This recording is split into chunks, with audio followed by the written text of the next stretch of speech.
Shalom rekan-rekan alumni PMKT UGM yang dikasihi oleh Tuhan Yesus Kristus. Salam jumpa dari saya Lea di Tanah Papua. Terima kasih kepada YA PMKT yang telah memberikan kesempatan kepada saya untuk berbagi cerita tentang pelayanan anak di Tanah Papua. Recording ini saya beri judul Pelayanan Anak di Tanah Papua, Injil Dasar Peradaban Anak-anak Papua. Rekan-rekan alumni yang dikasihi oleh Tuhan Yesus Kristus, sejarah tentang peradaban pendidikan anak-anak di Tanah Papua telah dimulai sejak Injil masuk di atas Tanah Papua. Sejarah mencatat untuk pertama kalinya 5 Februari 1855 Injil masuk di Tanah Papua. Sejak itu, terang Injil yang menyinari langkah-langkah hamba-hamba Tuhan dalam melakukan tugas pelayanan mereka di Tanah Papua terus membuka cakrawala berpikir anak-anak Papua. Peradaban orang Papua semakin mencapai titik terangnya setelah seorang hambanya, Ishak Samuel Kinye, datang dan melakukan misi pendidikan terbesar di Tanah Papua. Bahkan sejarah Papua mencatat 25 Oktober 1925 untuk pertama kalinya Ishak Samuel Kinye bersama dengan 35 orang murid pertamanya dari Pulau Mansinam datang ke Miei untuk memulai pendidikan formal pertama mereka. Pelajaran pertama yang sangat melekat dalam kehidupan anak-anak Papua adalah pelajaran paduan suara. Dan di Bukit Aitumeri Miei inilah, dengan segenap kekuatannya, Ishak Samuel Kinye bergumul dalam doanya di atas sebuah batu. Dia menulis kata-katanya yang sangat melekat di dalam diri anak-anak Papua. Di atas batu ini, saya meletakkan peradaban orang Papua, sekalipun orang memiliki kepandaian tinggi, akal budi dan marifat untuk memimpin bangsa ini, tetapi bangsa ini akan bangkit dan memimpin bangsanya sendiri. Injil yang telah menjadi dasar pendidikan bagi anak-anak di atas tanah Papua. Injil itu pula lah yang telah membuat mujizat luar biasa. 35 orang murid pertama menjadi 780 siswa sejak 1925 hingga 1941. Mereka inilah anak-anak Papua yang dilahirkan sebagai guru-guru jemaat pertama di atas tanah Papua. Mereka tersebar di seluruh tanah Papua dan memimpin saudara-saudaranya. Rekan-rekan alumni yang dikasihi oleh Tuhan Yesus Kristus, Injil adalah kekuatan Allah dan hal itu benar-benar terjadi di atas tanah Papua. Injil itulah yang telah menjadi dasar seluruh peradaban dan pendidikan di atas tanah Papua. Injil yang sama itu pula lah yang telah memberikan semangat yang luar biasa kepada diri saya untuk terus melanjutkan semangat pendidikan di atas tanah Papua.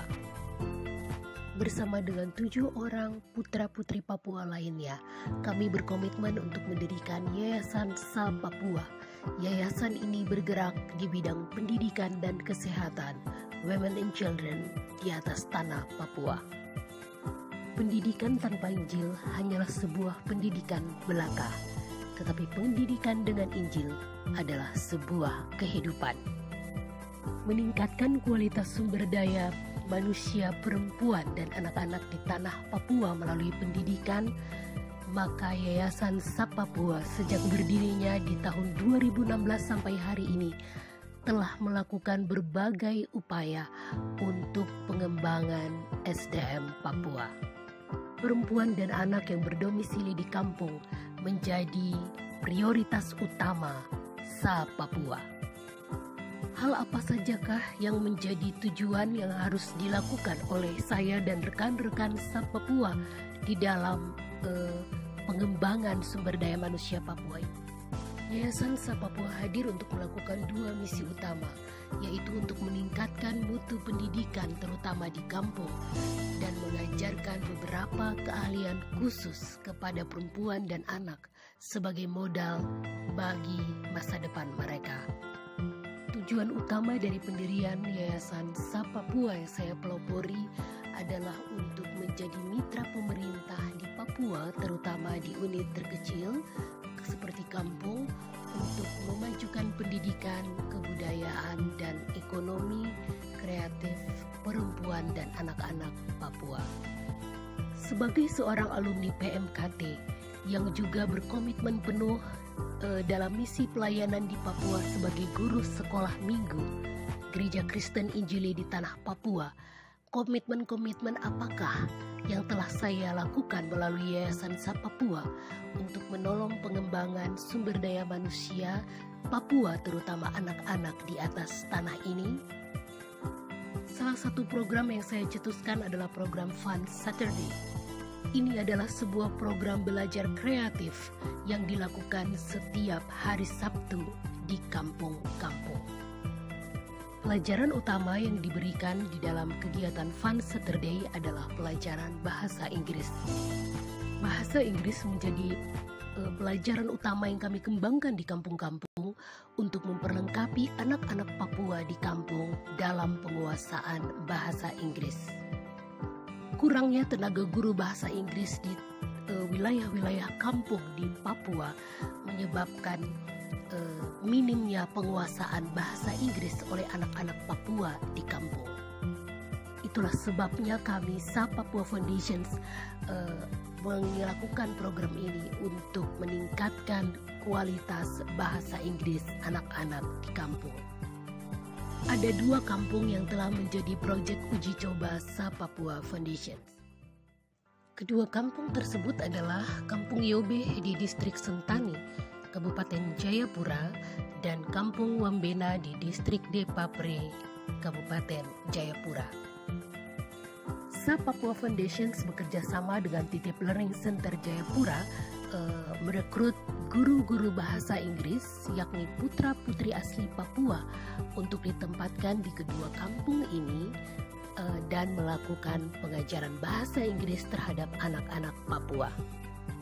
Kerjasama ini kami lakukan karena Titip Learning Center di Papua ini telah dikenal luas oleh publik Papua sebagai sebuah lembaga pendidikan yang sangat profesional, memiliki sistem pendidikan atau pengajaran dengan metode belajar anak Papua. Metode belajar anak Papua yang dikembangkan oleh Titip Learning Center ini kemudian kami kawinkan dengan metode belajar fun dan kreatif milik kami sendiri Sa Papua dalam program-program ini. Kolaborasi kami ini telah menghasilkan suasana belajar bahasa Inggris yang sangat menarik di kampung-kampung. Antusias anak-anak Papua di kedua kampung ini untuk datang dan mengikuti kegiatan Fun Saturday sangat tinggi.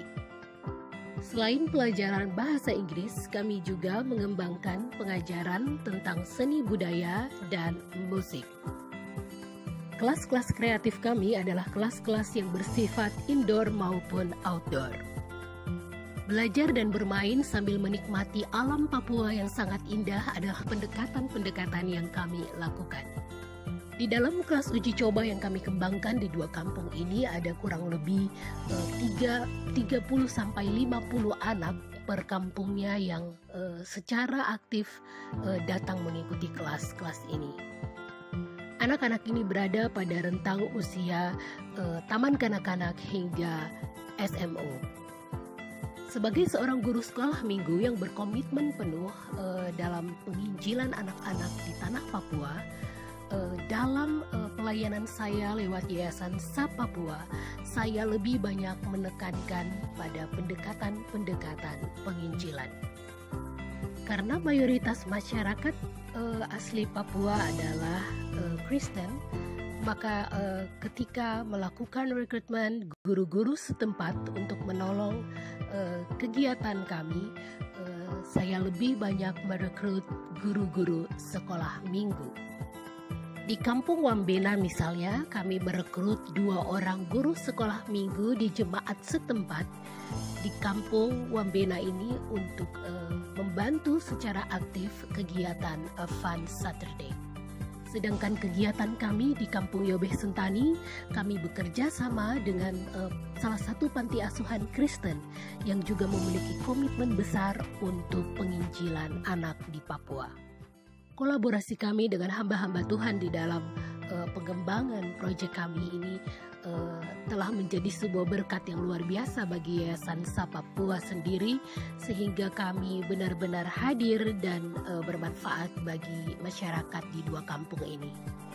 Dengan keyakinan iman dan kasih karunia Tuhan Yesus yang luar biasa, kami anak-anak Papua di Yayasan Sapapua mengembangkan seluruh proyek ini dengan dana pribadi kami. Kami berkomitmen penuh menyediakan semua tools yang dibutuhkan dan melakukan pelayanan anak-anak ini dengan segenap kekuatan kami. Luar biasa, Tuhan membuka jalan untuk pelayanan kami ini. Tuhan Yesus memberkati.